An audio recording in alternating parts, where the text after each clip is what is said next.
Good evening and welcome to Truth and Transparency,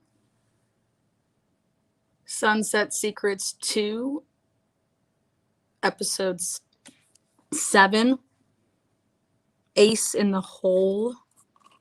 Again, welcome. This is a live broadcast, and I want to thank everybody for being here. I'm going to give people a chance for their systems to alert them to Episode 7. Again, hello everybody, and welcome to Sunset Secrets.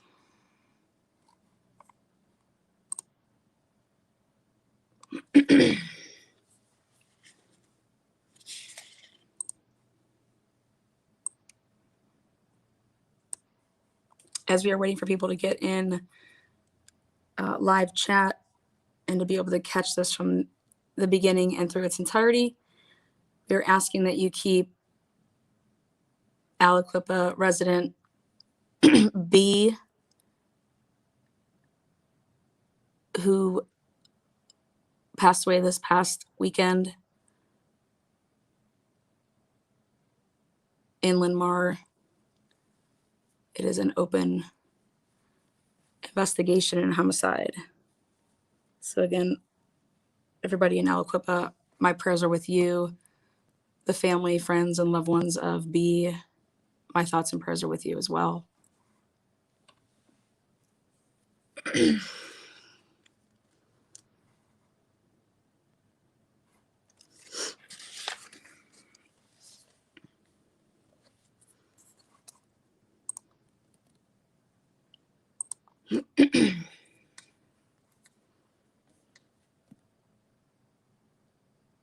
Again, all my favorites in chat, all of those watching at home, thank you for being here. And yes, sending huge prayers for all of Aliquippa.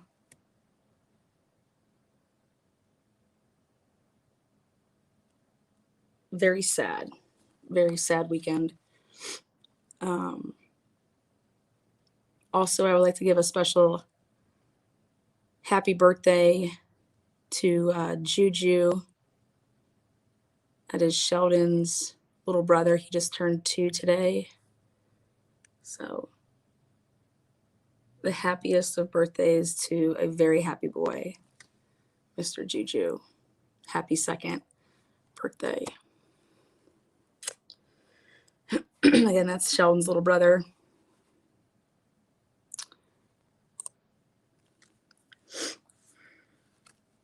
He is celebrating a PJ Masks birthday. So happy birthday, little Juju.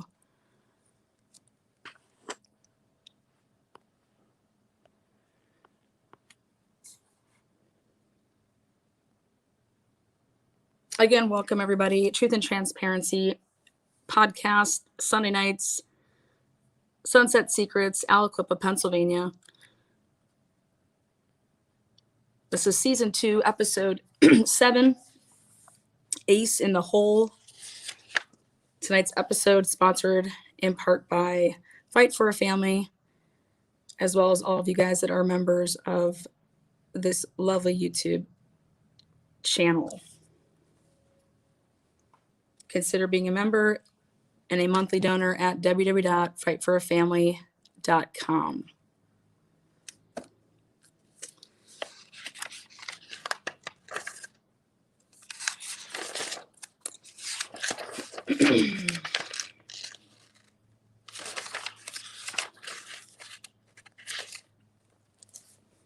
Tonight's episode will start in about 45 seconds. Again, be kind in chat, love. As always. And hello to everybody in chat making themselves known. Thank you to the mods. And again, happy birthday to little Juju, Sheldon's little brother. He just turned 2 today, and he is enjoying pizza, cake, friends, family, and all the PJ Masks members.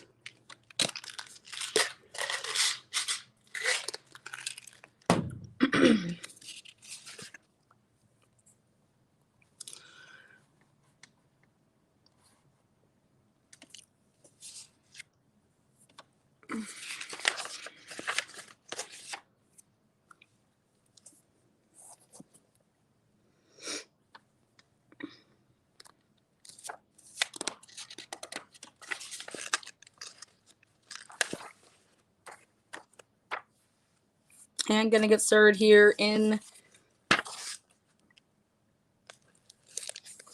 just under 15 seconds.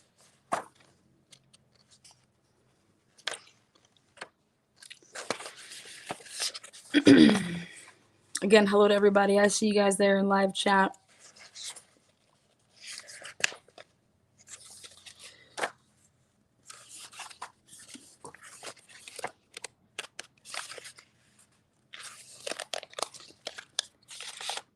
Again, title of this episode is Ace in the Hole.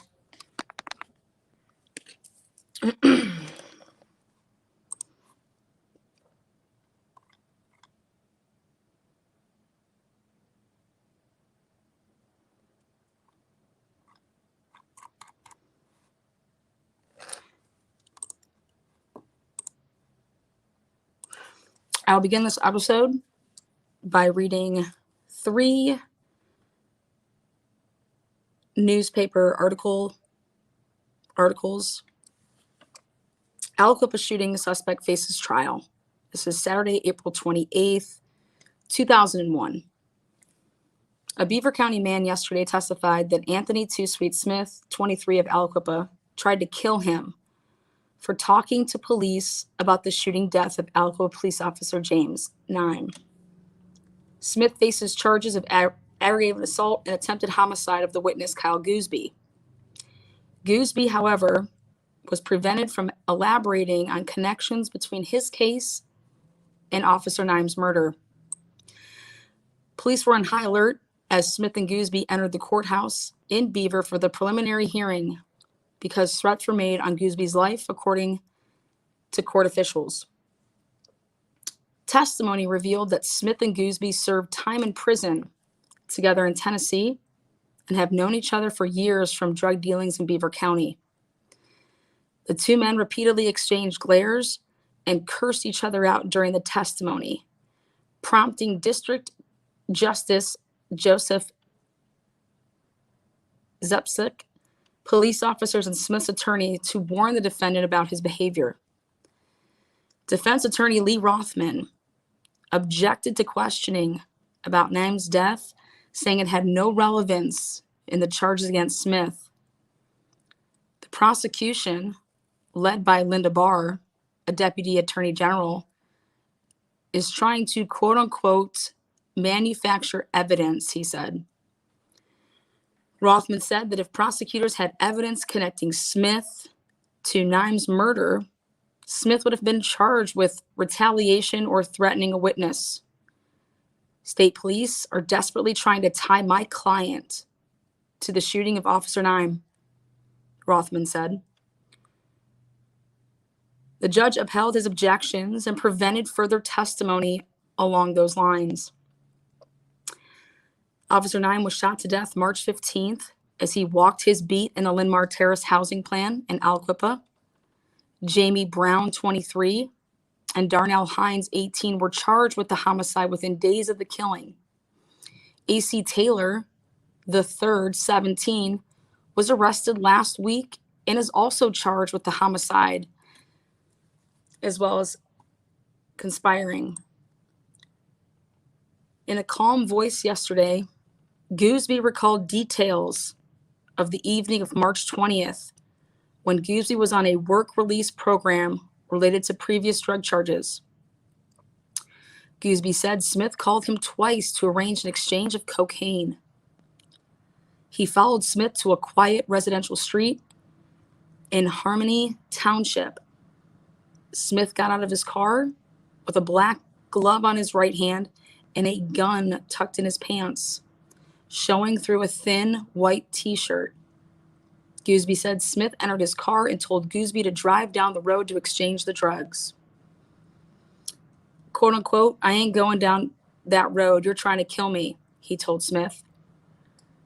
Gooseby said that the deal was supposed to have been arranged by Brown, with whom Gooseby had dealt drugs with in the past, and who he was at the time charged with killing Nimes. Gooseby said Smith accused him of talking to state police the day before about Nimes' death and punched him in the mouth as the two men struggled. Then I drove into a wall and tried to send him through the windshield, Gooseby said. I jumped out of the car and I heard Smith yell, "Goo!" and heard a gunshot. Gooseby said the back of his head and shirt were wet with blood. He ran into a nearby home and called 911. By the time the police arrived, Smith was gone. Police arrested him March 27th in downtown Pittsburgh. Rothman attempted to discredit Gooseby's testimony by pointing out that the witness was jeopardizing his own work release status by engaging in drug dealings. Quote unquote, "You knew he was going to kill you, yet you agreed to meet with him unarmed?" Rothman asked Gooseby. "I agreed to meet with your client because he threatened to kill my son, and I wanted to see what was up," Gooseby said. Rothman asked Gooseby why he didn't take action as soon as he saw the gun. "You had a chance to get away at that point, right?" Gooseby acknowledged that he did. Finally, Rothman pointed out that Gooseby never saw Smith fire the gun. Quote unquote, "It stinks a bit," Rothman said of Gooseby's testimony. "It makes it seem like Gooseby was probably involved in a narcotics transaction while he was on a work release. He's accusing Smith of trying to kill him as a way to get himself out of trouble." The judge ruled that there was enough evidence to send Smith to trial. He is being held in the Beaver County Jail in lieu of $500,000 in cash bond.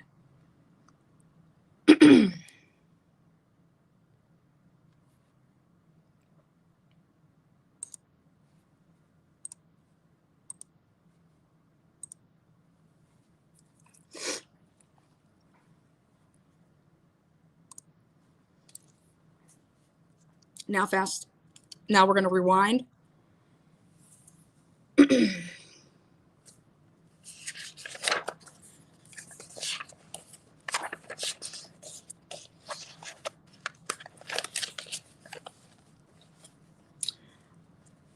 On March 20th, 2001, this officer was assigned to interview Kyle Gooseby at the medical center emergency room.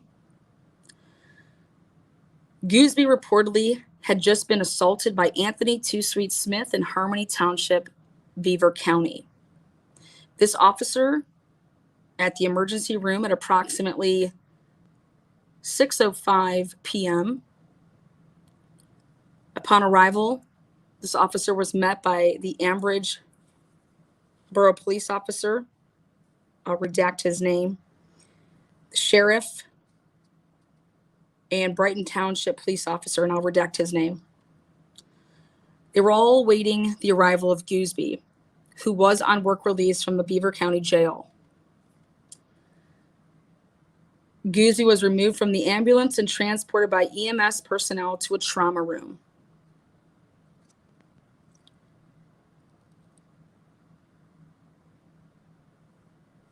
This officer asked if Gooseby wanted to talk. At the time, he was advised that Anthony Too Sweet Smith had called Gooseby earlier in the day at Gooseby's place of employment, Oasis Audio. This is a location at 417 8th Street in Ambridge. Smith requested Gooseby to meet him at the Brighton hot dog shop in Ambridge. Smith advised that he had a 9-pack from Jamie Brown. This officer is aware that a 9-pack is a phrase used in the street as far as in terms of traffickers to refer to 9 ounces of cocaine. Gooseby then drove to the hot dog shop and saw Smith and another black male, not known personally by Gooseby. They were in a white Buick Regal. Smith, without getting out of his Buick Regal, signaled Gooseby to follow, and Gooseby obliged and followed Smith out of Ambridge. They traveled out of town by going up 5th Street into Harmony Township. Smith gets to the Y in the road. He stops, still in the travel portion of the road. Gooseby pulled up next to Smith's vehicle on the driver's side. Smith exits the Regal and enters Gooseby's vehicle, telling him to go down the part of the Y. Gooseby freaks out and told Smith he would not go down the other road. And then he put the car in reverse. Smith then puts the car back into drive and told Gooseby, "You ain't gonna snitch neither." At this time, Smith punched him in the mouth with his glove hand. At this time, Gooseby depressed the accelerator to the floor and wrecked the vehicle into the retaining wall. Gooseby advised that he then exited the driver's side door and ran down a hill, never looking back. Gooseby ended up at, this address is redacted.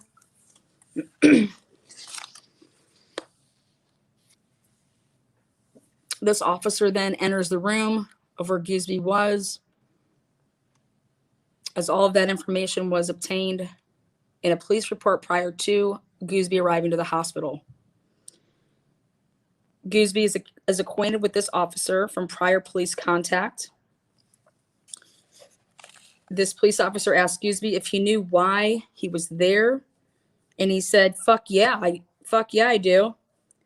I asked him if he was interested in talking to me, and he again replied, fuck yeah, they just tried to kill me. I'll talk to you. Gooseby advised that his injury was from a gunshot wound. Gooseby refused to allow any of the officers who were sent to remain in the room. There's only going to be 1 and 1.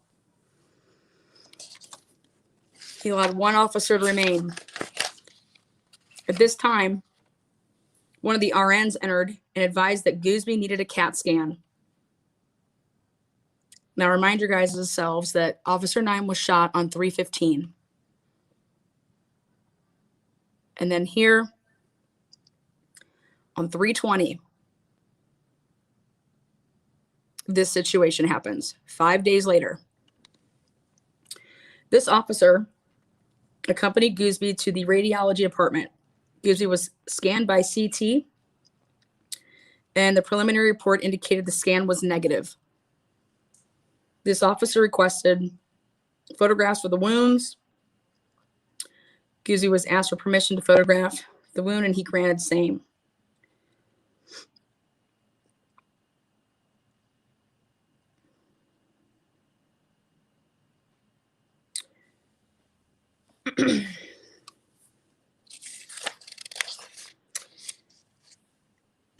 A couple hours later, they continued their interview.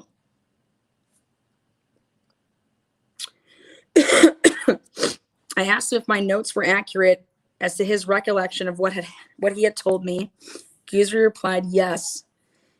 He was then told to continue from that point on.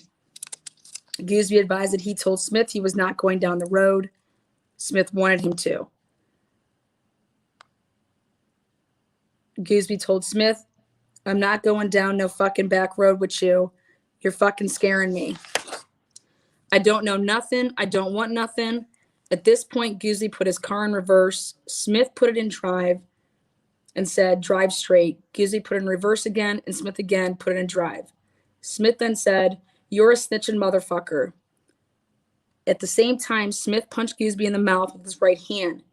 Gooseby then depressed the accelerator pedal to the floor and sped off into the retaining wall.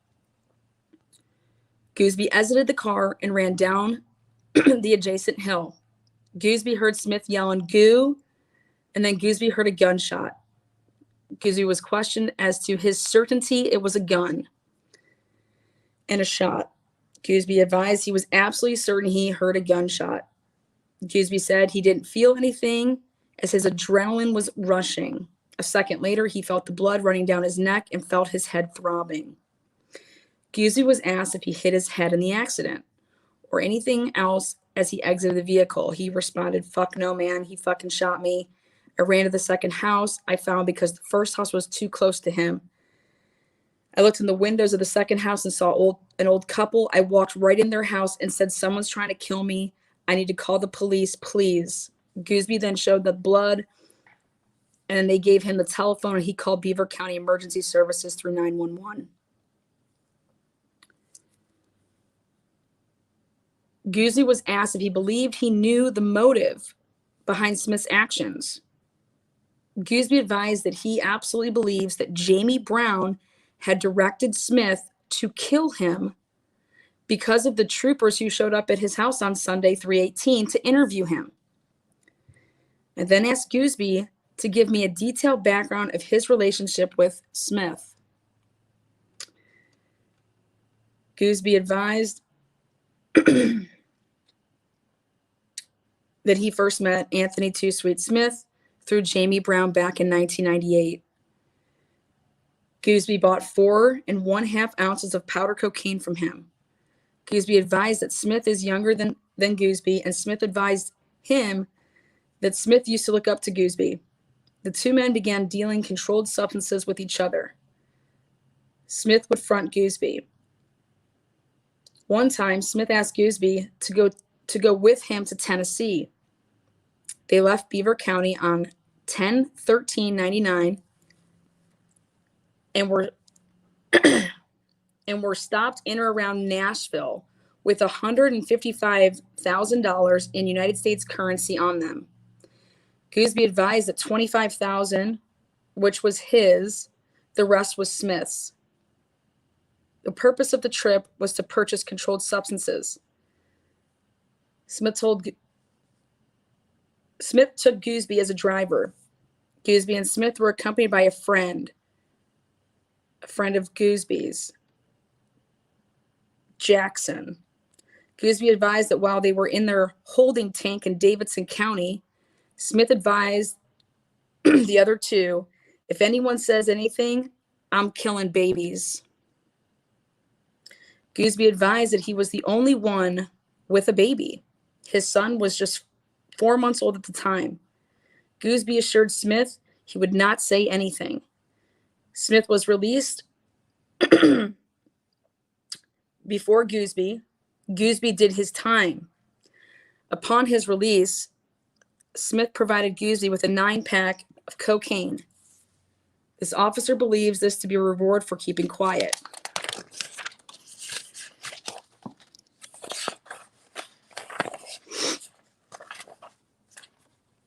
Again, Kyle Gooseby was one of the witnesses that testified against Jamie Brown.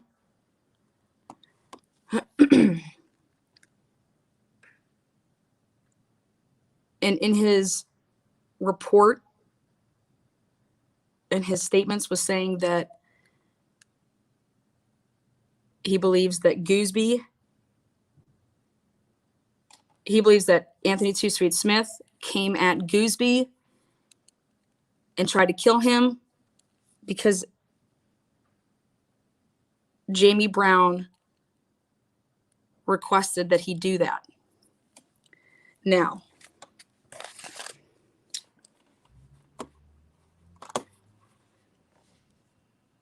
at the end of his police statement, he brings up a trip to Tennessee where Jamie Brown was not present, had nothing to do with this trip to Tennessee. There were 3 gentlemen in the vehicle, and they were all pulled over. They had $155,000 in cash on them. And again, their intentions of going to Tennessee was to obtain controlled substances. And again, this was in 1999, this trip. And quote unquote, Too Sweet said, if anyone says anything, I'm killing babies, according to Gooseby. Now,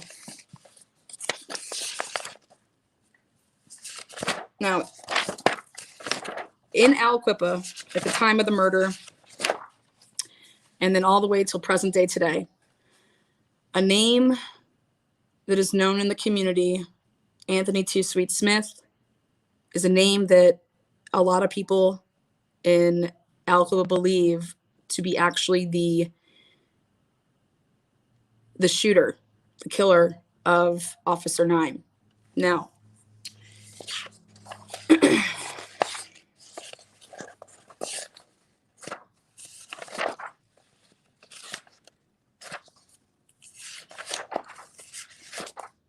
There were interviews done. And according to Too Sweet, he caught a plane that night out of Pittsburgh to fly to Tennessee because he had a court date the next day, Friday morning at 9 a.m. And that him and his mom flew and got a ride with a cousin that came to pick them up in Linmar, okay, and then drove out of Linmar to the Pittsburgh airport Thursday night after the homicide. Or was it before the homicide? Here's the report.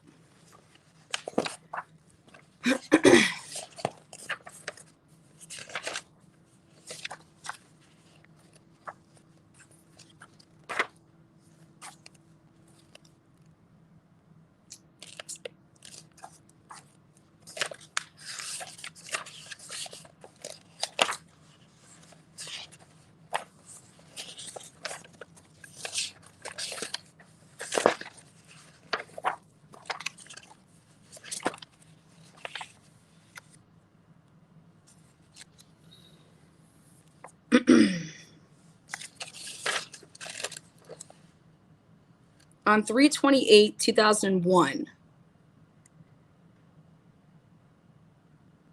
it should be noted that the purpose for this particular interview was to clarify who the flight tickets to Memphis were purchased for. Contact was made with Redacted at his place of employment on 3/28/2001 at approximately 11:30 hours. This gentleman has been employed by U.S. Air at the Pittsburgh International Airport as a baggage handler for 15 years. In addition, the subject is a football and basketball coach at Aliquippa High School. This employer relates that he has a good employee record. During the interview process, the subject appeared to be very forthright and agreed to cooperate in any manner. He confirmed that he was approached about purchasing quote-unquote buddy passes for a trip to Memphis by BB, who is known as Blanche Lowe, Too Sweet's mom. I have known her all my life. However, I'm not familiar with Alcora Wallace. I might have known her, but I have to see her in order to know her. I don't know her by name. I read that her son, Too Sweet, had gotten into some trouble down there, so I figured that that was what the tickets may be used for. He explained that 8 buddy passes are given to each employee and can be purchased at a discount rate. He explained that she approached him about the tickets. He gave her the price, and she stopped at his residence the next day with $400 for 2 tickets. He stated that they were round-trip tickets with a deadline of 1 year. He continued to explain that the subject using the tickets must show identification and confirm that that is strictly followed. He explained that he wouldn't have purchased the tickets for Too Sweet because he was bad news. He claimed that he got into a shootout with his cousin, Thomas Jeter. He explained that he knows of the subject's arrest in this matter. However, he claimed that he does not hang out with him. The following information is known relative to said tickets. The flight number was 1221 from Pittsburgh to Memphis. Departure date was 3/15/2001. The plane was boarded at 20:44 hours, and it departed from Pittsburgh to Memphis at 20:50 hours.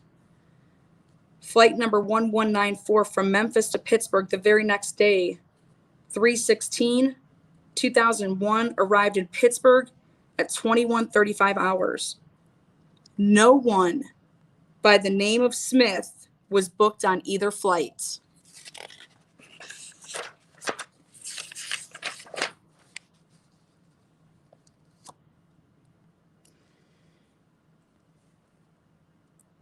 Another person interviewed on 3/29/2001 at Pittsburgh International Airport. They went to a conference room where LaTanya Cooper was joined She was very nervous and somewhat apprehensive about talking to us. She said that she is afraid of Anthony Too Sweet Smith and advised that everyone else in Linn-Mar is afraid as well. Following her statements, the following is her statement. On Thursday, the same day as the shooting, her break was from 9 to 9:20. I was going on break at 9. I started working x-ray number 2 at 8:30. Sometime between 8:30 and 9, I saw Too Sweet and his mom going through x-ray number 3. I would say it was around 8:45. Just him and his mom. She advised there was no conversation. She advised she only observed one carry-on bag.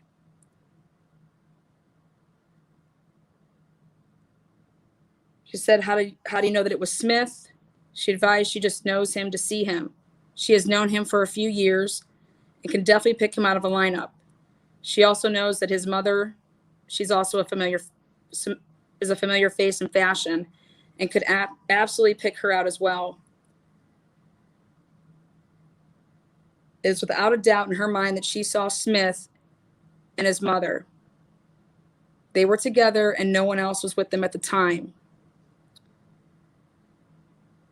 She advised that she worked 1,400 hours to 2,230 hours on that day, and Friday, 3/16, she did not recall seeing either of them the next day. She advised that she had lived in Linn-Mar for approximately 2 years. The majority of the people who live up there are bad. The few who are good are too afraid of the gangs or to say anything. She advised that the gang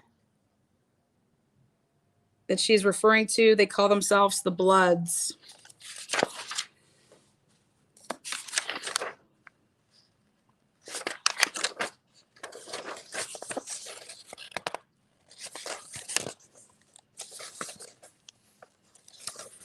Now you're going to hear from the cousin, the family member that picked them up from Linn-Mar to go to the airport. Now, I want you guys to remember that everything surrounding Officer Nimes' death happened prior to 9/11. So flying on planes before 9/11 was a lot different than flying on planes after 9/11.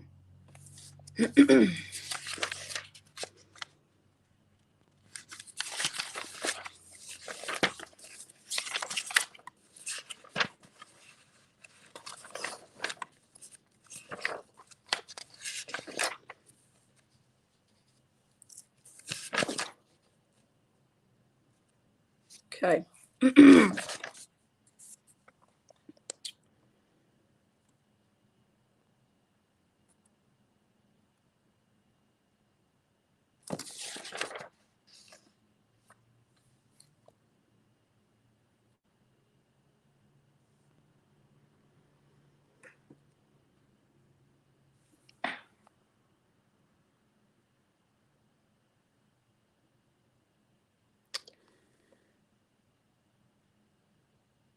This relative picked up Too Sweet Smith and his mother on Thursday, 3/15,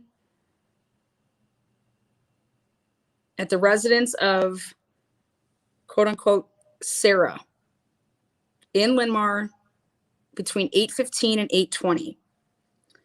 They then drove Too Sweet and his mother to Greater Pittsburgh Airport, where Too Sweet and his mother were to catch a 8:50 flight to Nashville, Tennessee.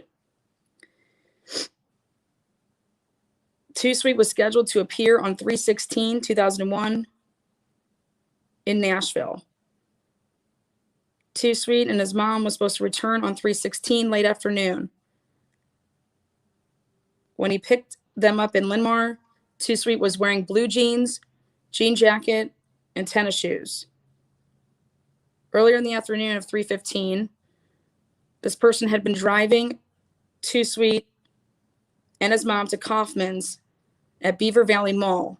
Too Sweet purchased clothes for his Tennessee trip, They then drove them to Sarah's residence in Linmar and was told by Two Sweet to go home, and he would call him when he needed to be picked up. It should be noted that the above occurred on the date and approximate times of this murder.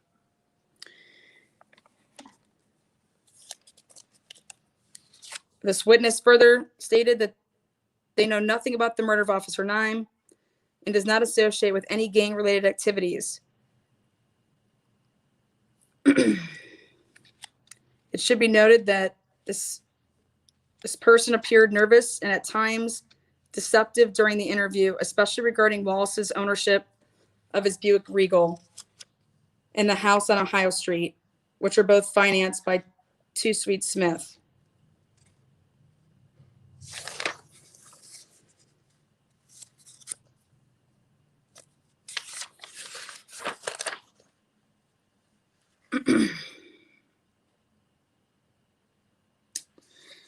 It should be noted now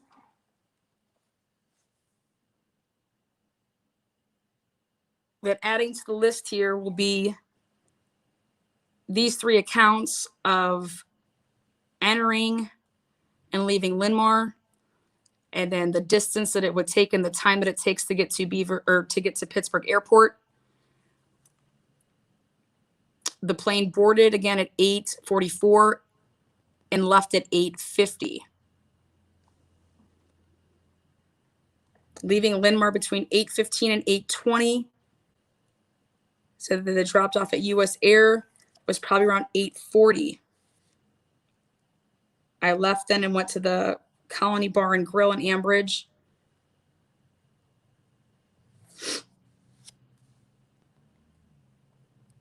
Also stating that I never gave anyone permission to use my name to catch a flight to Tennessee.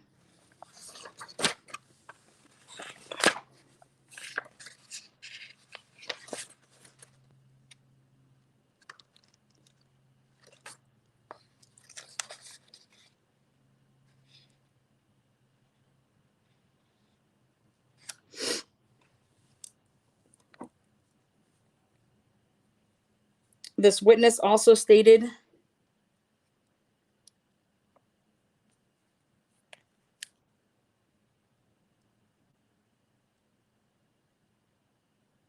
that they were told that a person had allegedly used an airline ticket in his name for transport to Tennessee, at which point he stated that he could possibly explain why this had occurred. He stated that when his driver's license was suspended about 2 years ago from a result of a traffic accident,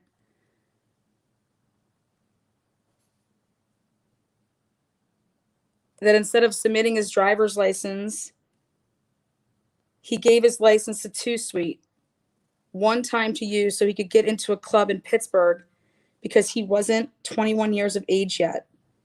He stated that he asked him for it back, but was told by Two Sweet that he had lost it.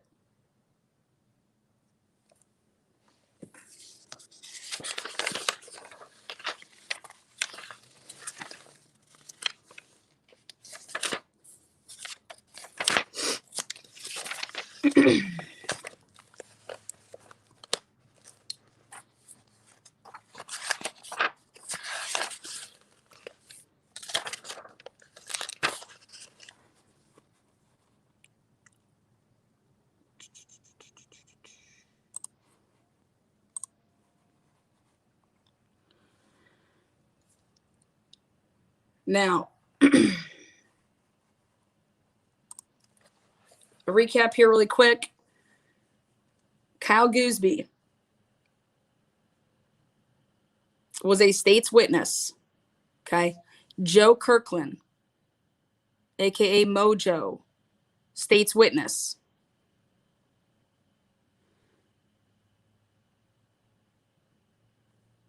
A couple officers, a woman that you will hear about here shortly. These were all witnesses that testified against Jamie Brown, preliminary hearing, trial.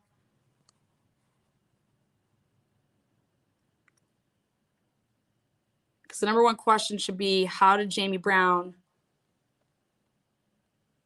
be, let alone arrested for it, but even being able to stand trial for it? What evidence did they have against Jamie Brown?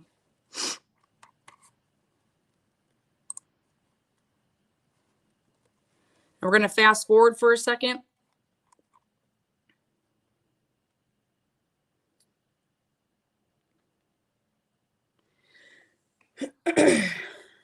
January 23rd, 2004, a Beaver County drug dealer who helped state prosecutors in a high-profile murder case was sentenced yesterday to 15 years and 8 months in federal prison.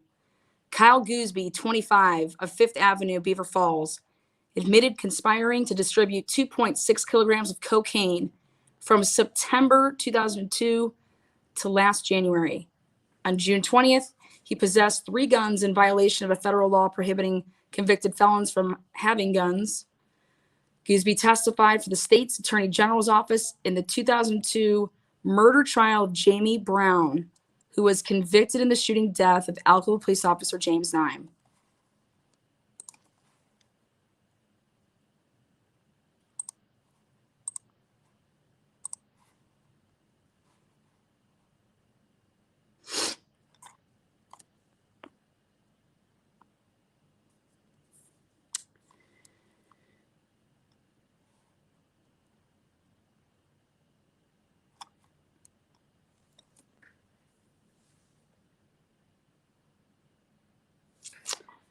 Tuesday, April 30th, 2002.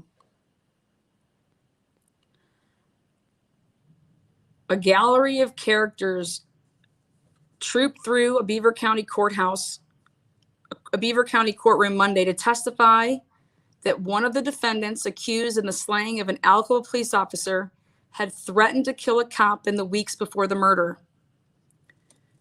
A convicted drug pusher, a 15-year crack addict, and the hostile ex-lover of one of the defendants testified on the first day of the trial for Jamie Brown, 24, and Acey Taylor, 18.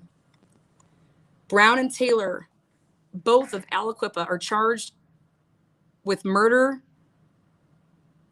and conspiring in the assassination-style shooting of Officer James Nime, 32, as he patrolled the Linn-Mar Terrace housing complex in March 2001. They face the death penalty if convicted. Rayetta Lee, 34, testified that she was Brown's lover for almost 10 years. She told the jury that during one of their tyrants a few weeks before Nime's murder, Brown went to her house angry because he said police officers were harassing him. She said on the stand, he made a statement he was going to kill a cop, she said.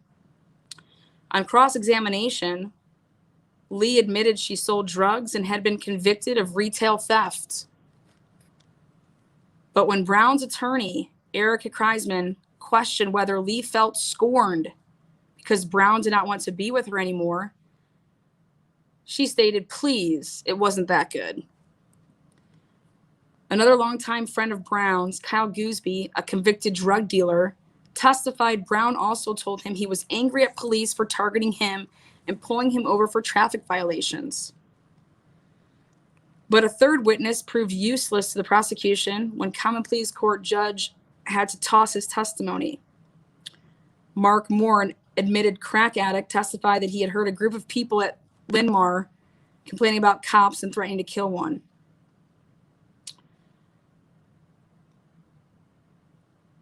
Earlier, during opening arguments, Linda Barr, the prosecutor for the state attorney general's office, who was heading the case, told the jury the defendants killed Nime because he wore the badge of the Aliquippa police.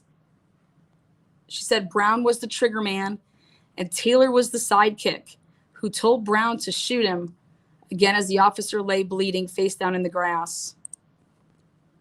This is a case of arrogance and audacity, she said. As Barr spoke, Nime's 62-year-old mother wept. They took her baby, said Paul, his brother, who was the youngest of the 5 siblings. They killed our baby. This has been devastating for our family, he said. It's very difficult for all of us. We're looking for justice to be done. Naim's wife, his sister, twin brother, the Alcoa police chief, and several Alcoa police officers filled one side of the courtroom. On the other side sat Taylor's aunt and Brown's wife, grandmothers, and various friends and family. In their opening arguments, lawyers for Brown and Taylor told the jury their clients were innocent, asking the panel to keep an open mind as they listened to the testimony. The testimony you're likely to hear comes from the largest collection of low-down, corrupt criminals and thieves you are ever likely to hear from, said Taylor's attorney. Outside the courtroom, Missy Gilliam, Brown's longtime girlfriend who married him while he was in jail, said the family stands behind him. We're just going through a lot because we know he's innocent. Somebody out there knows something, and they should say something. Somebody out there knows the truth. In later testimony, two Aliquippa police officers, Sergeant Daniel Cassidy and Steve Roberts, testified about finding Naim's body behind a tool shed in a dark corner of the Linmar complex. This trial is expected to last at least 2 weeks and is being heard by a jury chosen last week in Erie County. McBride decided to move the jury selection to Erie after he declared a mistrial and dismissed the selected jury chosen in Beaver County in January. Now,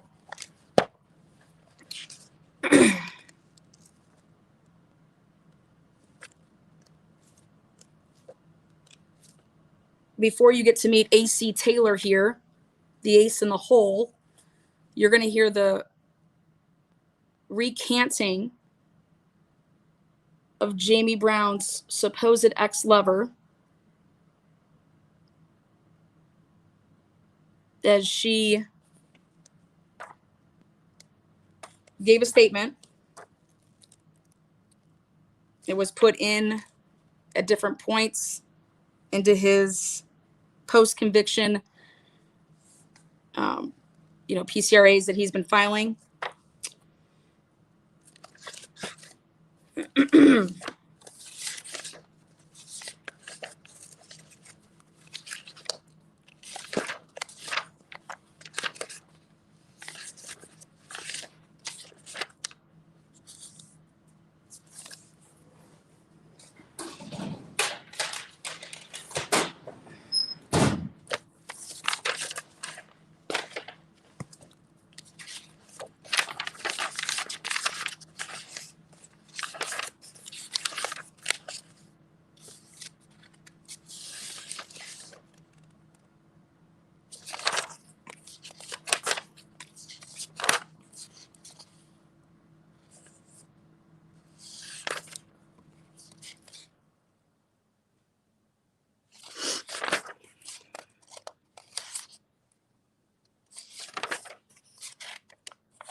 Sorry, guys, just looking at something.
Okay. Now,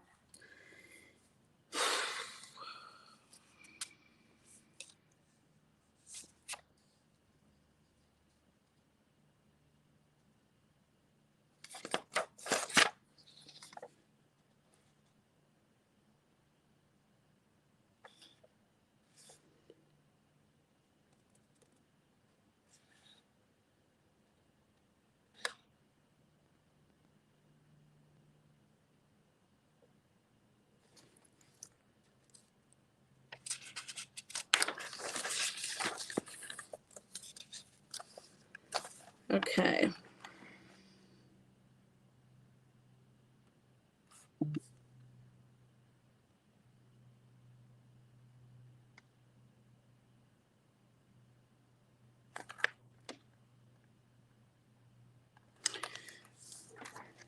Lee comes forward. Brad Lee comes forward to speak on a couple different things. The first being that in retaliation for Jamie showing my son a nude picture,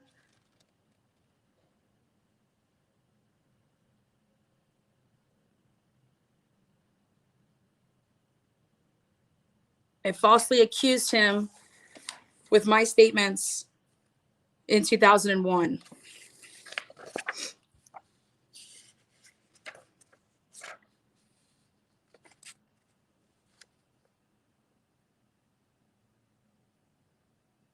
The police were harassing me and threatening me.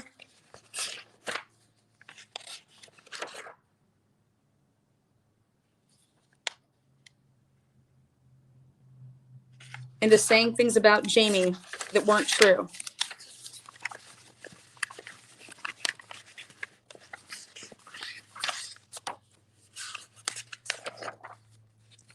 There was a diary and a journal that was entered into evidence belonging to Rheta Lee.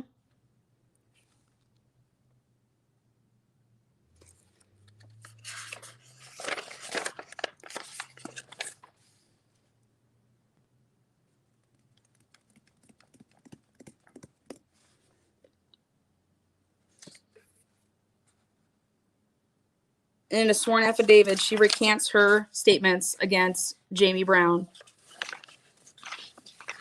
There was no hit list. There was no nothing. She was upset that Jamie Brown showed her son one of their pictures.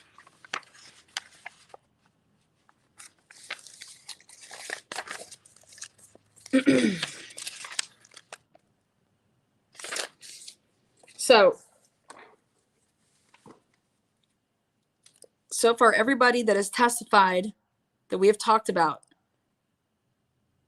Kirkland, Gooseby, Cassidy, Roberts, now Rheta Lee, they have all recanted, as well as Darnell Hines, who we will get to. We will be closing this episode with the ace in the hole, which is what the prosecution needed in order to get somebody for this murder. There was no direct evidence. There's no DNA. And that is why there must have been a co-defendant. And I will be roping this all together here on the follow-up this Tuesday.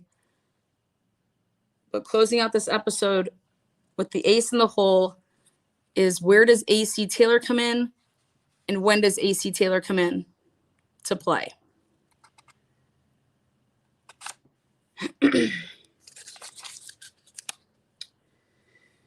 Again, Jamie Brown, Officer 9 was killed on 3/15. Jamie Brown was arrested on 3/17. On 3/20, Anthony Too Sweet Smith supposedly has an altercation with Kyle Gooseby. Kyle Gooseby then says that he tried to kill him because Brown ordered this hit on him because Gooseby talked to the police on 3/18.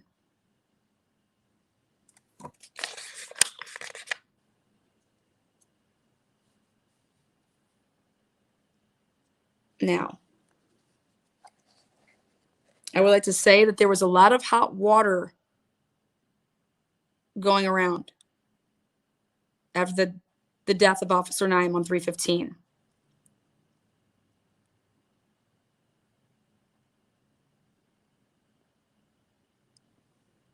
Too Sweet and Jamie Brown were not boys.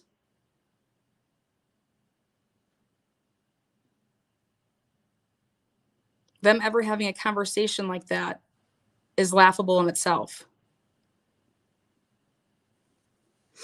Now,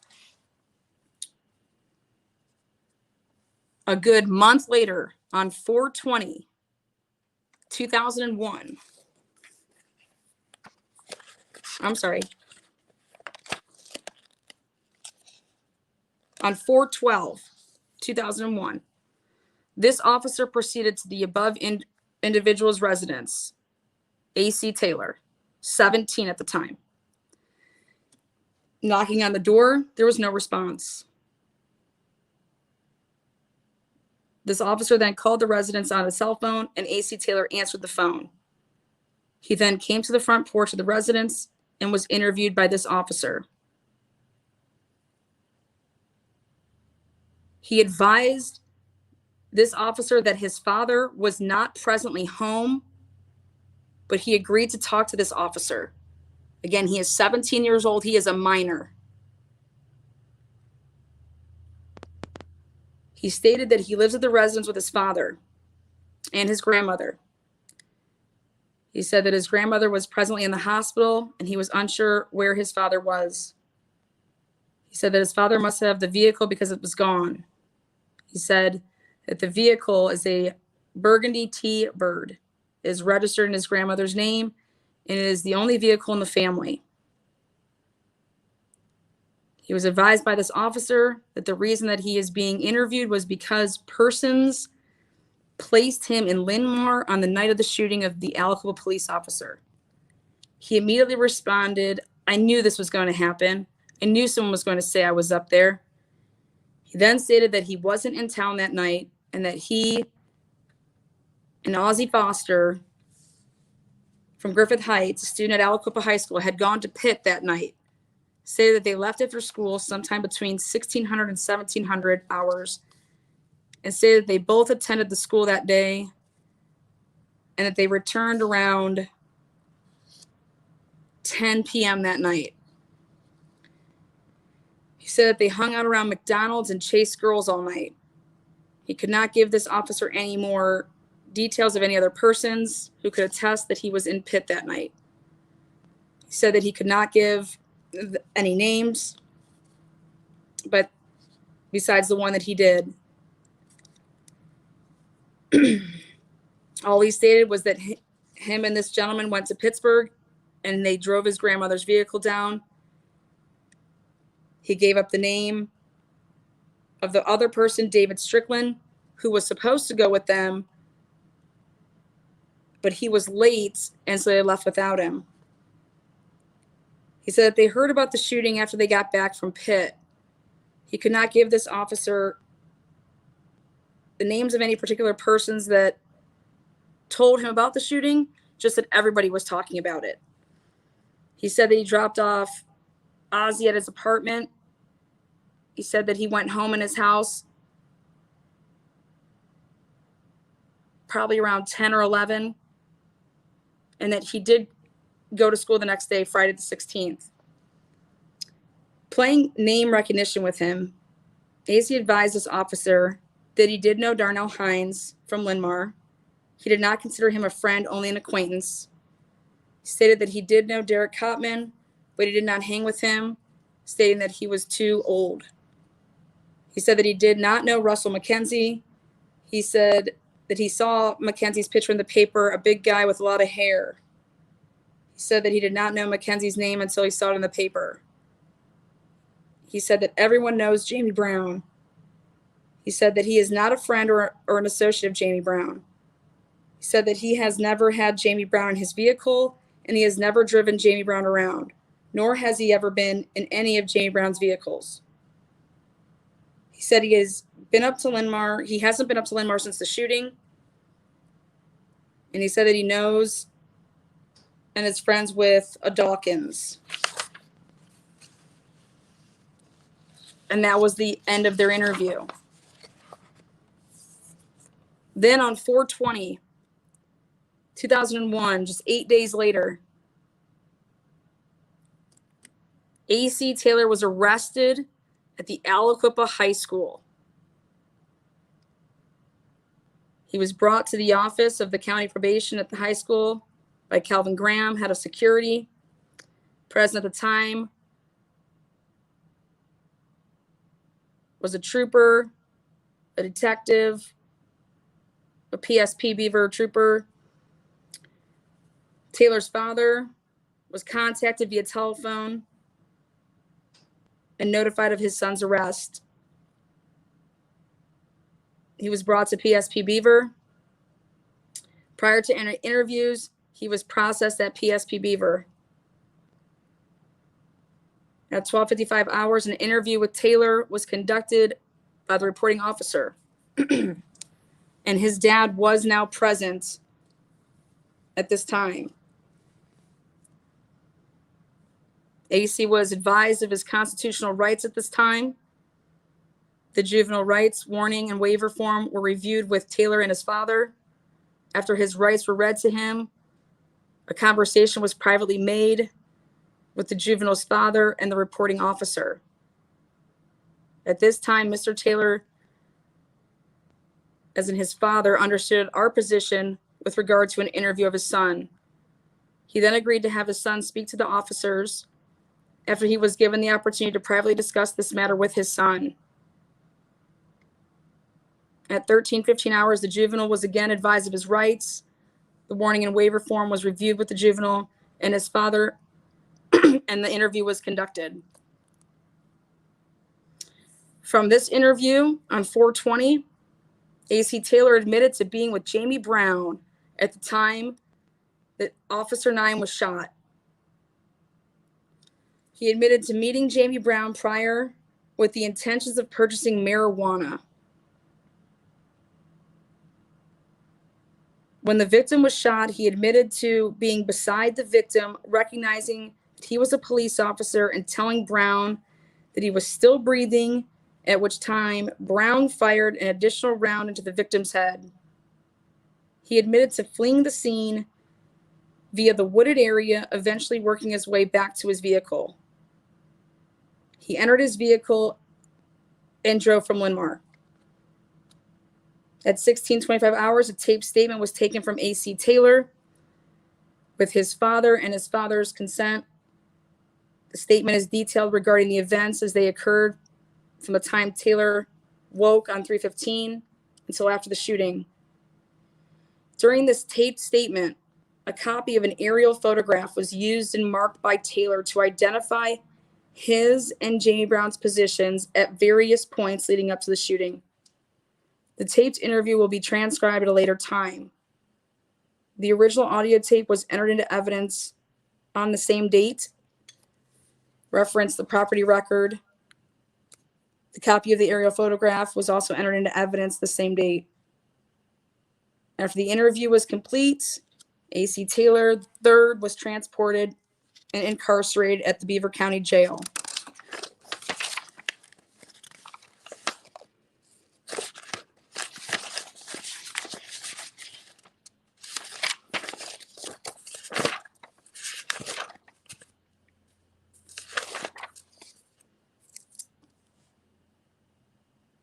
Now, you've been through 7 episodes, and it's taken 7 episodes to get to Acey Taylor.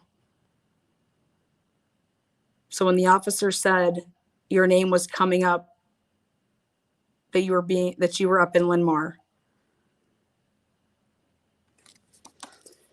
Isn't that interesting? Now,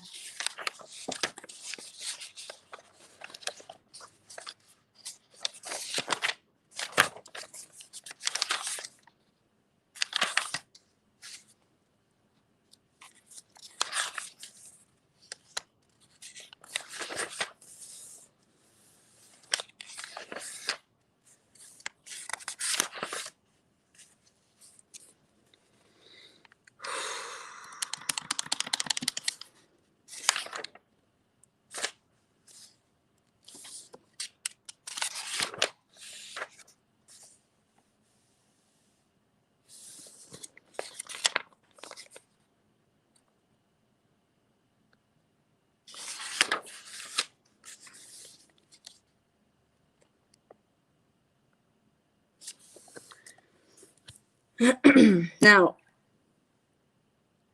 in May 5, 2002, the Tribune Review interview of Acey Taylor after acquittal. This was by Marisol Bello. She stated, Taylor told her he was there when 9 was murdered, but quote unquote, he never saw Brown. He saw the shooting, but someone else did it. She stated, Taylor said he told police who shot Officer 9, but they still zeroed in on Brown. He wouldn't say who he saw that night. Fast forward to February 8th, 2016. An affidavit of Acey Taylor after he volunteered the same to Assistant Aliquippa Police Officer Joe Percival. He stated when he was first arrested, he was detained for almost 6 hours with no counsel while officers used very aggressive tactics. He stated they deprived him food, water, and brought his frantic father in the room, threatening him with jail time on a pending case. He stated he was coerced into making false statements against Jamie Brown, showing him a map and giving him all the main points of what they needed him to say about the day in question, which was a complete lie. The Ace in the Hole, episode 7, Sunset Secrets. Again,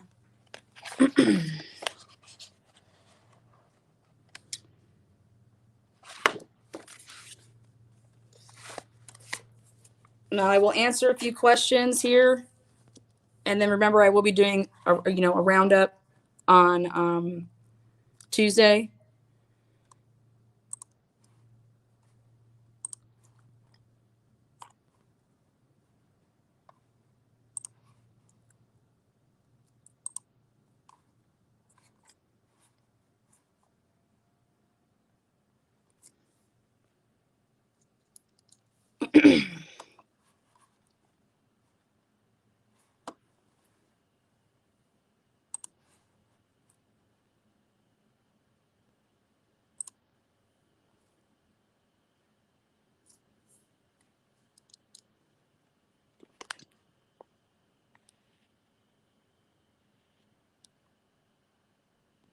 It's pretty sad stuff, man. Pretty sad.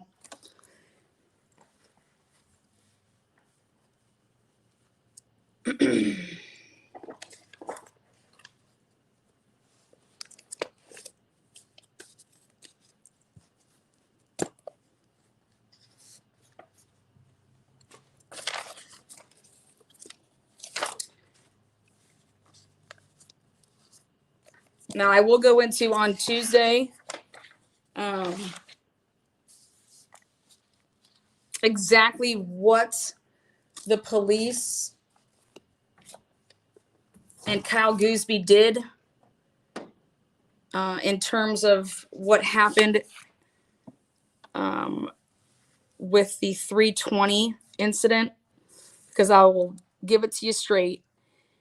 You got a lot of hot heaping water around you if you were 2 Street Smith or anybody in that area after a police officer is just murdered on 315. That you think you're going to go and try to kill a witness. Well, why would Too Sweet Smith need to kill Gooseby if Gooseby is going to be a witness against Brown? Wouldn't it make more sense that if the word got out there that Gooseby was actually going to be a snitch on Too Sweet, that would be a reason for Too Sweet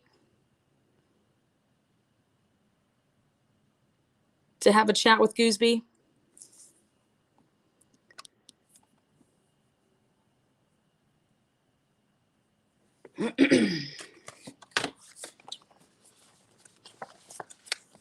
It makes no sense.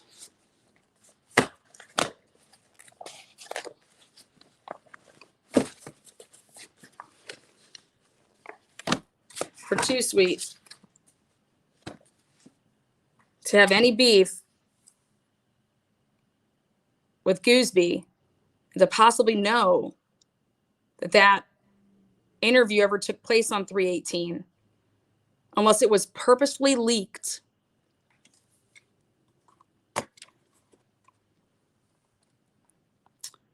Yes, that's the only way you can. You can use a credit card to make a donation on Fight for a Family. Yes, you can. Yep, www.fightforafamily.com. And yes, you can.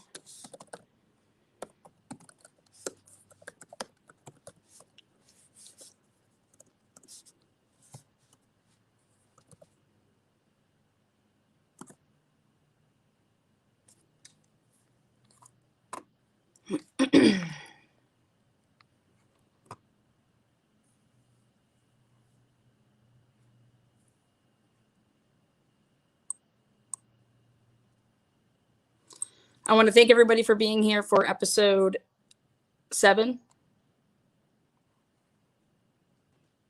And you will have that follow-up here on Tuesday. How could a trial even be conducted? It's a chaotic shit show of huge holes in the stories. 100%.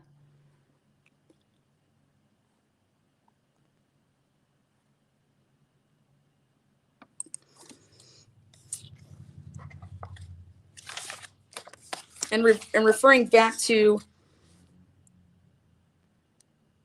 Jamie Brown and his, attempts at, getting back into the courtroom.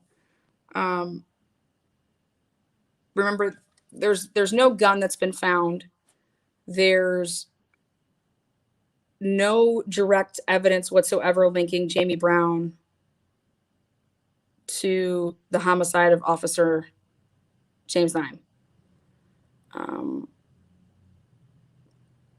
Nothing except for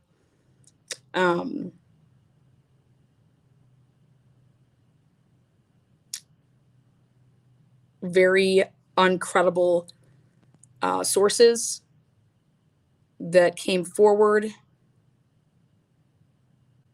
whether it was planned that they were going to come forward, or out of desperation that they had to say something, as these, Darnell Hines was beat to a pulp.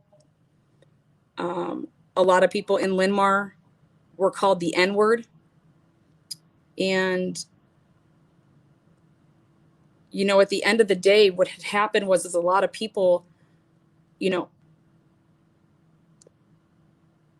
I'm not going to get blamed for this.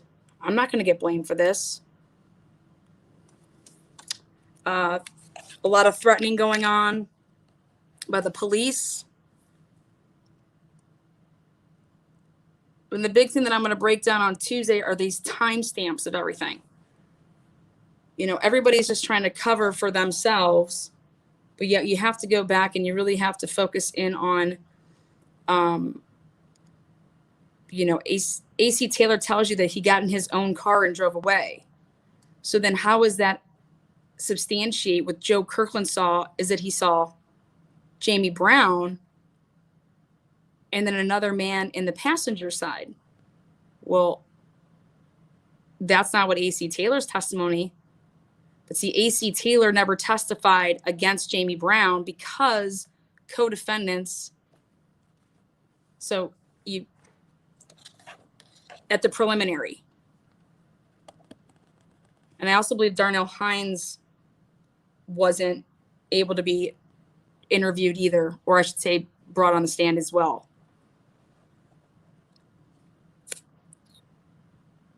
So remember, they locked down Linmar after the shooting. Nobody was coming up and nobody was leaving at a certain point. And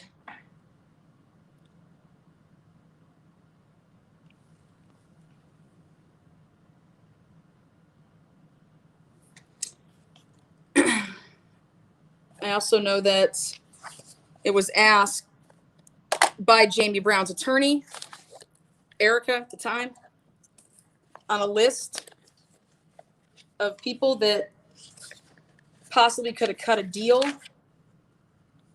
a promise, or an agreement by the Commonwealth to recommend a specific sentence or leniency for a crucial Commonwealth witness,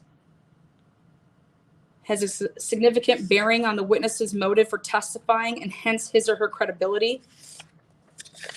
It was denied.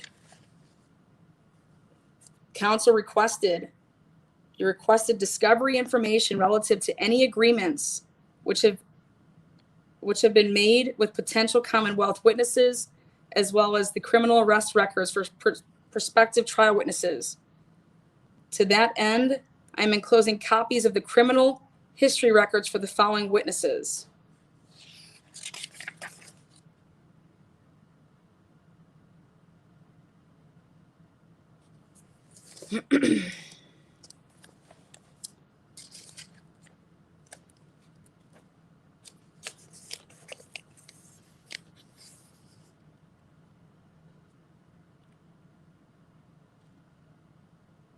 In this list,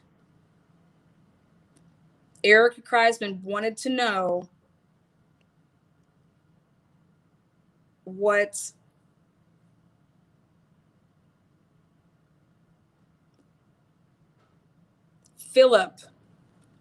James Phillip, he's one of the van guys.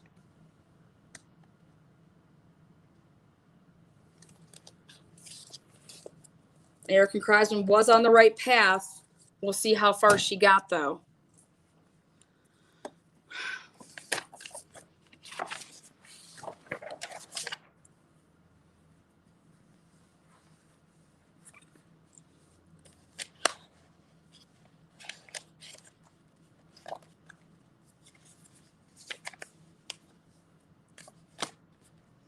Remember, Jamie Brown is up for parole. Jamie Brown is up for parole. And Beaver County should do the right thing and parole him. But the hard part around that is paroling somebody that supposedly killed a police officer. Jamie Brown was sentenced to 20 to 40. He has served over 20 years for a crime that he did not commit and has so much evidence to prove that he did not commit this crime. When I say that there's so much evidence to prove that he did not commit this, that means that there was no evidence to show that he did commit it. Everybody has recanted their statements. Everybody has said why they said what they said. And if you actually go and look at the reports,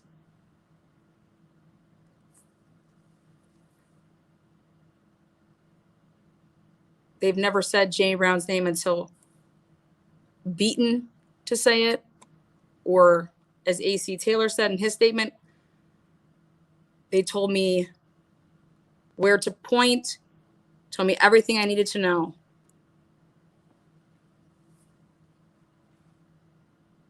He was denied his parole the last time that he went. He is up.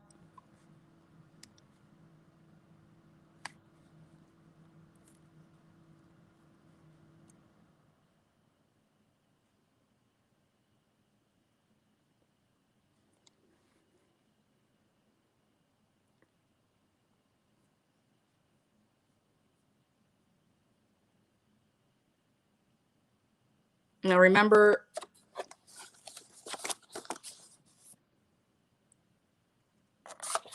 the big thing with everybody that testified with the van and the card swipe that supposedly happened at 8:10 or 8:12. And now I've come across possibly new evidence to show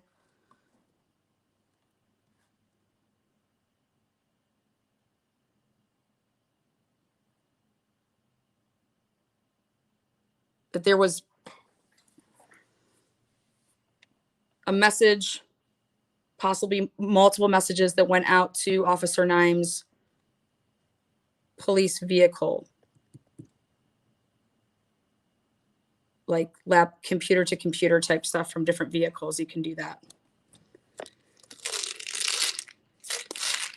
Exactly, Allie. How is this not a public outrage? It's not a public outrage because it is not public. Look at, I have 23 people listening to this right now or watching this, or rather just their devices. So possibly 6 could be sitting around watching on the television screen. I know that a lot of people in Aliquippa do that. But this the push has to come from the media. How do you get something for the public to be outraged? You have to get into the right hands. And that's why I urge people out there to be a part of this, because this in Aliquippa in 2001 and everything that Jamie has endured for 20 plus years, okay, nothing has changed in Beaver County to the point that Sheldon is going to be in the same situation. His case is like Jamie Brown 2.0.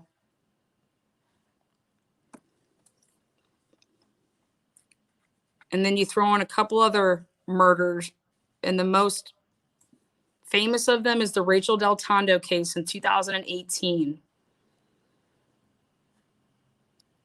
Again, police implications on her murder, the police involvement in 2001 here, and now in 2020, police involvement with the Pew murder of setting up Sheldon Jeter.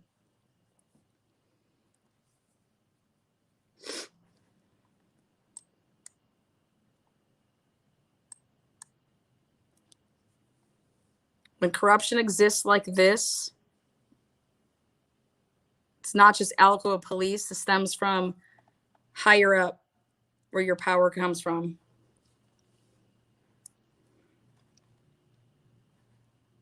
Police patrolmen don't have the say. DAs, judges, detectives.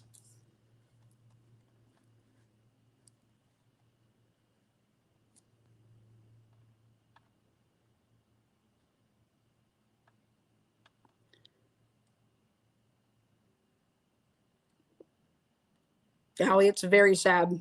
It's very frustrating. And it's and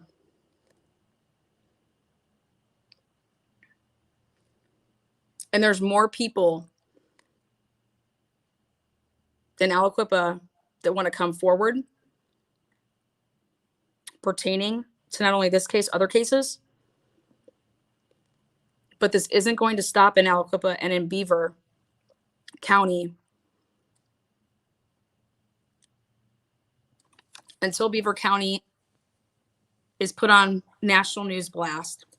And I know that Erin Moriarty tried to do it a little bit with some of her coverage with the Rachel Del Tondo case.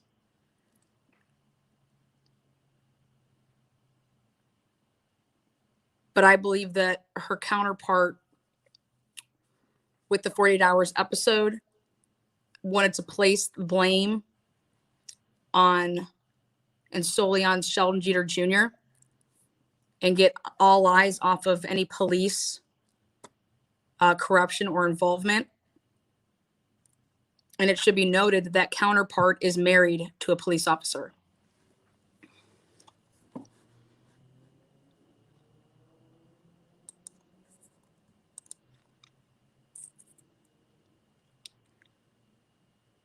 If your only sources are police officers,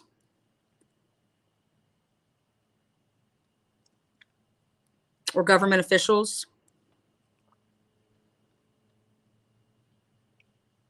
your narrative isn't unbiased.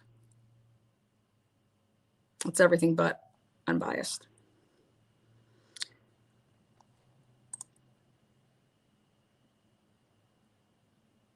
Allie, we're really going to take a push here.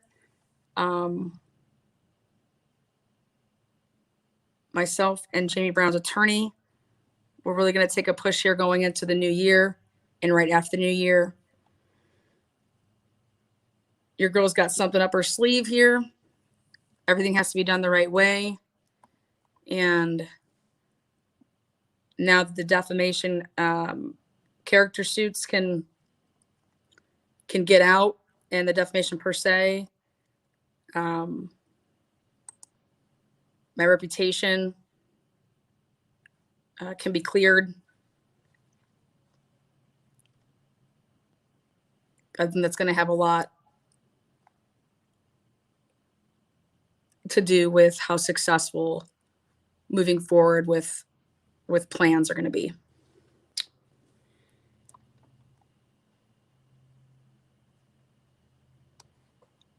Let's see. Callie says, Rachel's mother said that Sheldon was in love with her.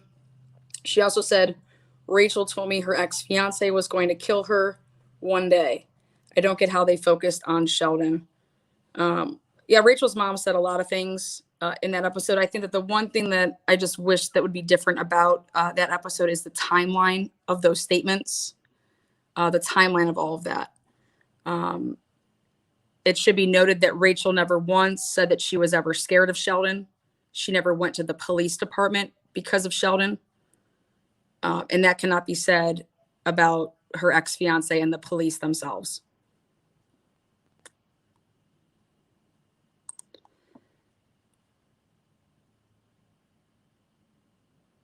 Given the last year's events surrounding law and Ellie's issues, someone might be more willing to expose them now. Yes, I think this is something that Black Lives Matter should be, definitely, involved with. But with Sheldon's case, what it looked like is that it was Black on Black crime, like a Black male killing another Black male with that. And that's just simply not the case. What that case is in the discovery proves it.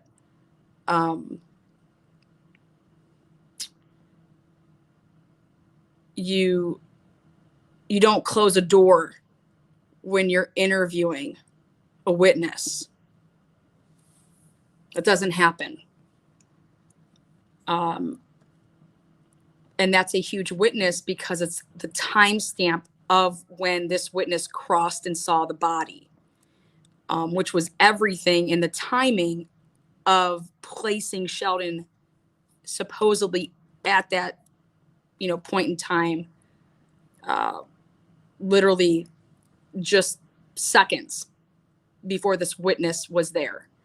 There should be no reason to ever close a door that has a camera on and audio on when asking anybody any questions. You go into an interrogation room or an interview room for the purpose of it being recorded, both visually, as well as, verbally.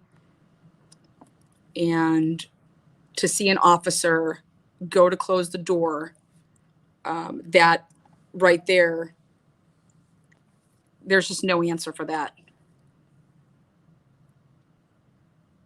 Ton of questions, no answers. The other thing I want to point out with everything that happened in 2001, to compare to 2020 and then 2018, in Sheldon's case, there was tons of surveillance that they used. Okay, they used cameras all up and down Franklin Avenue. They used surveillance from, government buildings to gas stations to department stores, as well as residents. And within literally less than 24 hours, they had Sheldon in handcuffs. So here in 2018, when Rachel Del Tondo was murdered in a very small window of time, as Lauren dropped her off, and then she was sprayed with bullets, literally within minutes, we're talking 1 to 2 minutes after dropping her off. And that there's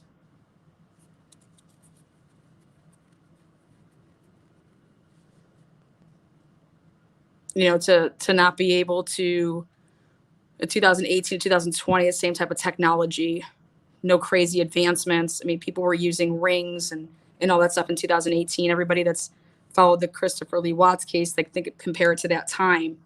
Rachel was murdered just months before Shanann, and the babies, and so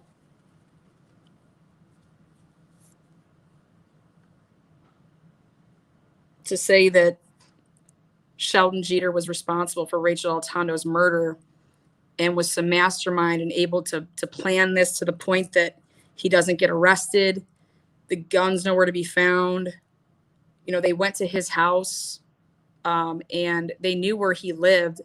The house on Orchard Street was served with search warrants in 2018, just a day after Rachel's murder, and then it was served again, and they were taking all this stuff out of Sheldon's home, to never be returned, by the way, still sitting there, because they like to play around with Sheldon and his family, and those cops like to jerk people around. But yet the guy from Keel Street, an Italian man that needed his camera back, he got his stuff back right away, but yet his camera was off 26 minutes or 18 or 16 minutes, supposedly, in Sheldon's murder trial, that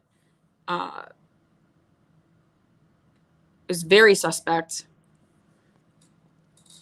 So you think Sheldon's this mastermind criminal at a ridiculously young age, and then 2 years later decides to do the same thing, caught on all surveillance as possible, and then comes home and sleeps with the murder weapon? You got to be shitting me. But when you need somebody, you need to take them down, and you need to close the Rachel Del Tondo case, and you're going to blame it all on Sheldon Jeter. You're trying to get it all airtight, showing that he's killed before and that you got him on this murder. Now he must have done the Rachel murder. Okay.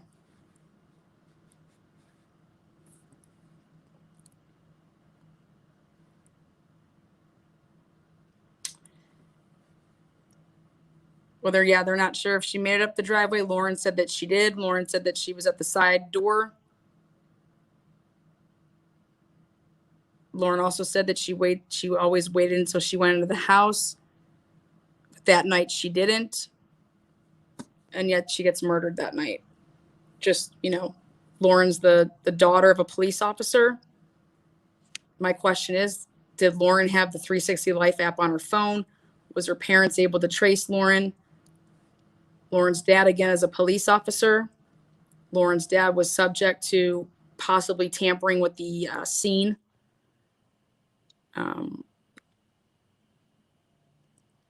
Again, these are all allegations.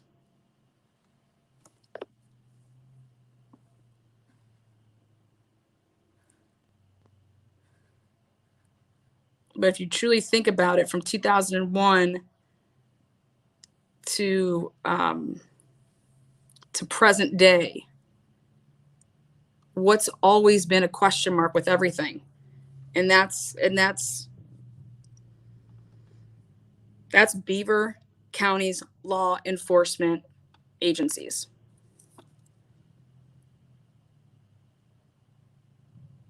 As well as possibly, you know, I think that people need to start looking at attorneys and judges as well. You know, you're not born into being a judge.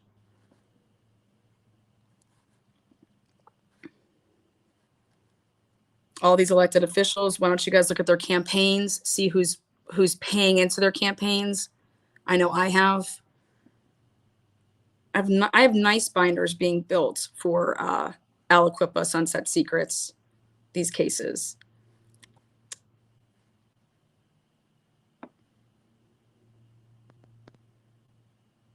Sheldon Jeter, as well as Jamie, have two phenomenal attorneys.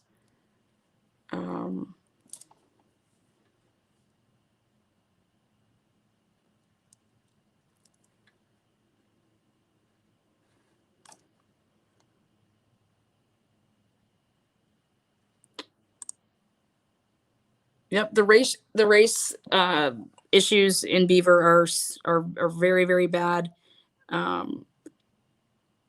and it's you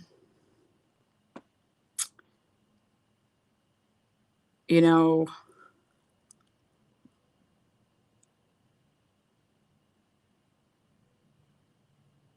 I believe it's going to take somebody coming forward that has been dealing the drugs for a long time and within, you know, generations of their family, and to come forward and really give up the names and the operations on how it all goes, as far as whose operations it truly is and who's getting cut envelopes and who's looking the other way.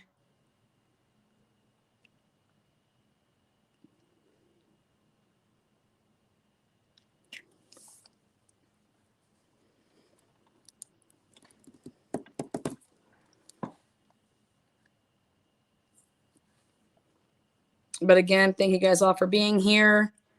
A lot of exciting news should be coming our way with these cases. And I'm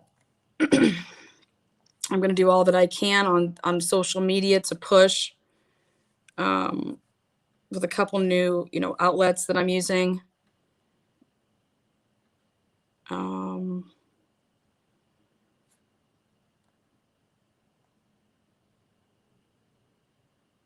But it's just truly sad that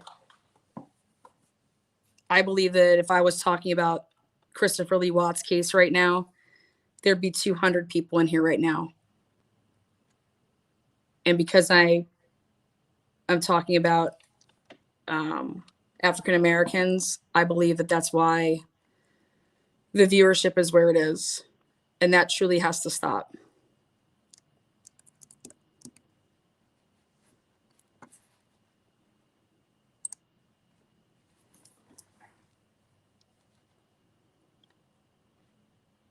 If you guys have never seen Trial 4, I recommend that you watch it. Think about, you know, the Wisconsin, Brandon Dassey, and, you know, Stephen Avery. Did anybody know about that town in Wisconsin? Did anybody know about any of that until Netflix had, you know, the big coming out of it? And the answer is no. Okay. Is Brandon Dassey some, you know, really good looking dude? No. Is Stephen Avery some really good looking dude? No. And unfortunately, the media picks and chooses who they want to help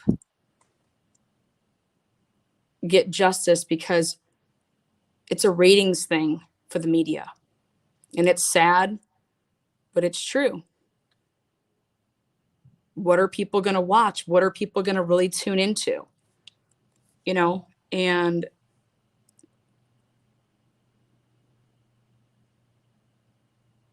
right now that's what I'm looking into, is how to give viewers and give people out there, give them a reason to watch, give them a reason to care.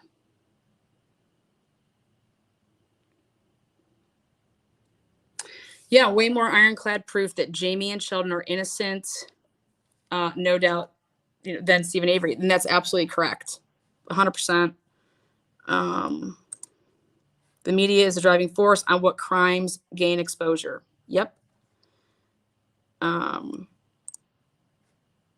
to think about the fact that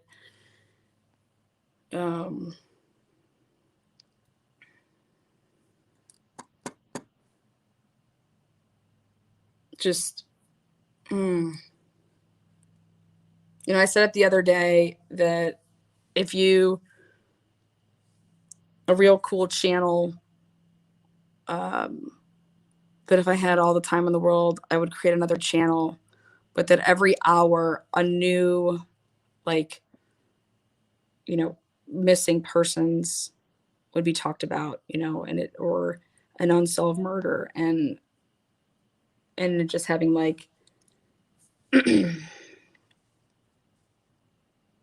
the family members of, those missing people, slash, if it's a homicide, the families of the loved ones that is, an unsolved murder.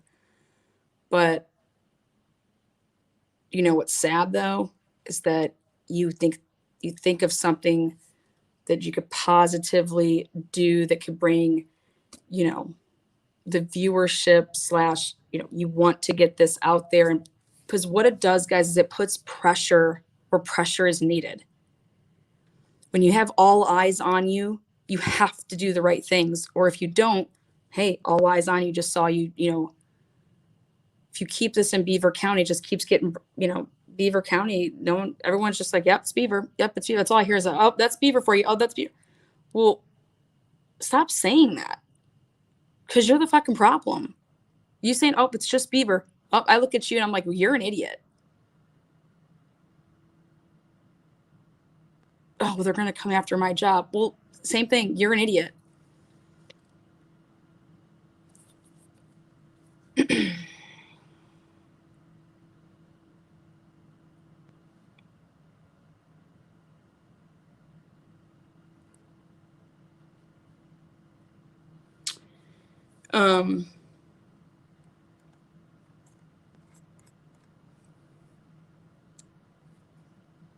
So I've urged creators to cover these cases. I mean, I've urged them. I'll make another community post to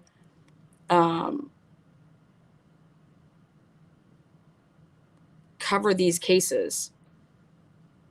You're talking about everything under the sun. We'll talk about Rachel Del Tondo, talk about Sheldon, talk about Jamie.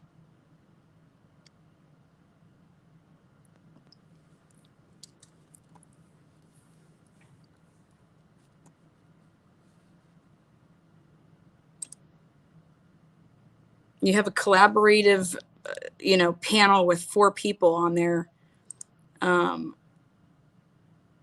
if you're truly true crime and you want to hear about cases, I mean, that's just what blows me away. And I'm sorry, but until I see it, there's only a couple true crime channels out there, because no one's talking about cases. No one's talking about how they can help. Or you want to do, coverage on something that's already been had, a story that's already been had.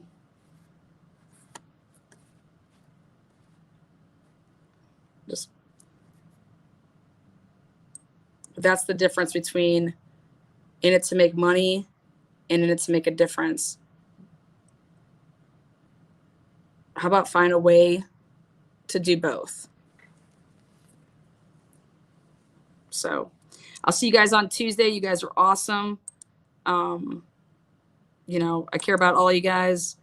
I know that you guys have gone above and beyond to support not only verbally to me, you know, privately with a text or an email, but you guys come in here and in chat and you show it, and I want to say thank you for that.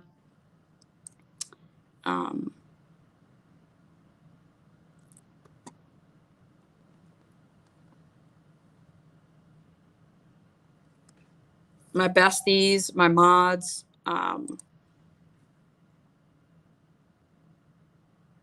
I think the world of all of you guys, and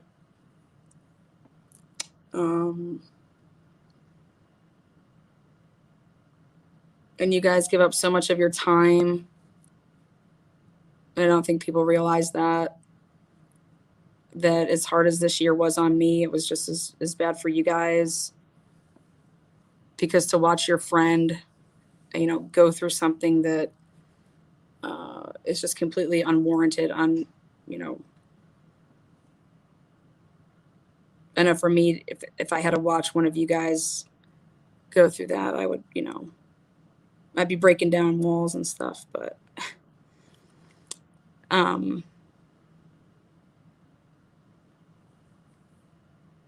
you know, it's about to be the holidays, and the thought of spending, you know, a holiday in prison when you're not supposed to be there, the thought of family members looking at a chair where somebody used to sit and should be sitting. You know, the holidays, as wonderful as they are, they can also be very sad.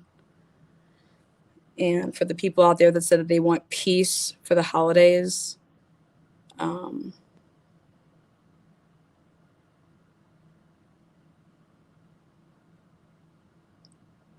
I want hope for the holidays.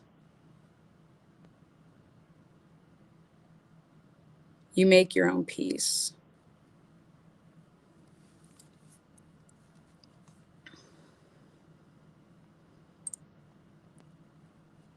Yeah, it is Bumblebee, and it's also frustrating as hell to then to see it in real life. So I have a front row seat to all the lies and all the rumors that go on in Aliquippa. Okay. And I hear something and I'm like, where'd you hear that from? That's not even remotely what, you know, happened or what's going on. And this is people that, like, this isn't a rumor about their life. This is about murder. This is about somebody being charged with murder. And this is about victims of murder. Guns. Where are all these guns in Aliquippa, and, you know, that are all in these public housing units? Well, you have the right to go into these places and check them.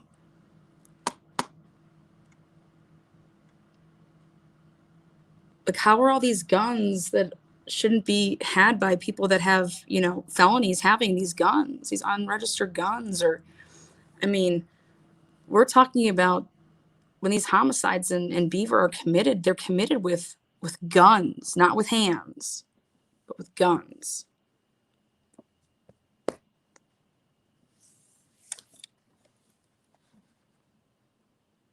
Beaver County Housing Authority wants to worry about a tent. Neighbors in the development want to worry about a tent. Well, I want to talk about the guns.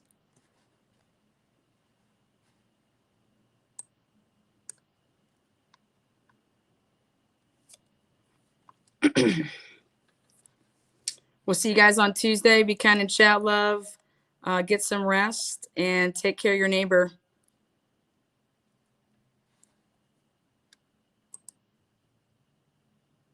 Again, thank you, Boston, Bumblebee, Callie, Kennedy, Allie,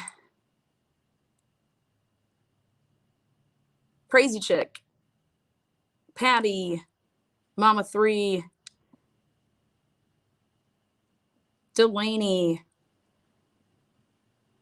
Jamie,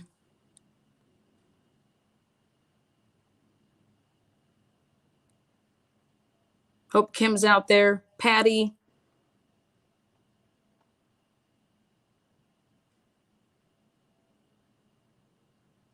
Stephen, thanks for stopping by.